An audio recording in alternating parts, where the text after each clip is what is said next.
Hello, mambo vipi? Karibu sana kwenye channel yangu Football Fever Gaming 255. Hapa tunadili sana na football, gaming za football. Awali ya yote nakuomba subscribe, lakini like na comment ili uwe pamoja nami si pamoja katika maendeleo yetu. Channel hii mahususi sana kwa wale wapenzi wa gaming.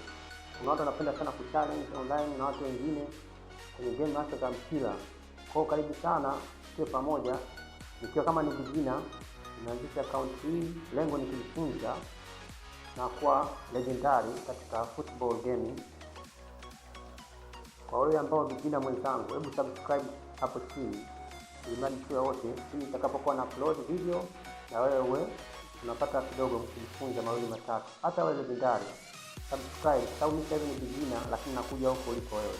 Na soon nikishafika huko, na maana mimi nataka nichukue nafasi za malegendari wote, na hakikisha kwamba ukikutana na mimi online, ukikutana na timu yangu, ushindi ni kuanzia goli 3 na kuendelea. So mtu wangu wa nguvu, subscribe, like na comment hapo chini, tujifunze pamoja. Wale beginner pia, lakini pia wale legendary unaweza kuwasaidia pia ambao ni beginners kwa ajili ya kujifunza zaidi kwenye football gaming, hasa DLOS. Nimeanza kujifunza DLOS, soon naweza nikawa legendary. Nimeanza kusuka kikosi ambacho kina wachezaji wa kawaida kabisa.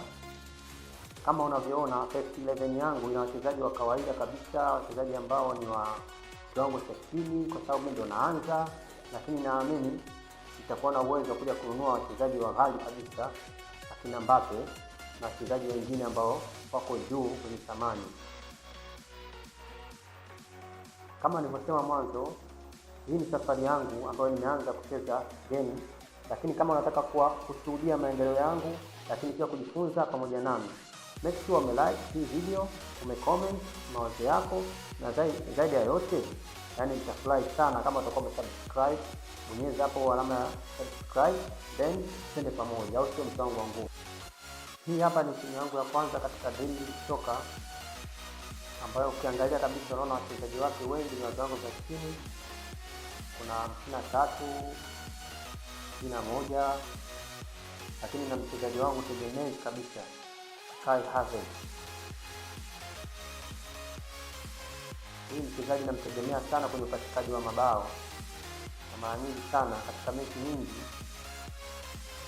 amekuwa man of the match. Kwa naamini kupitia mchezaji huyu na wachezaji wengine nitakuza timu yangu na itakuwa kubwa, na nitakuja kununua wachezaji wengine wakubwa zaidi.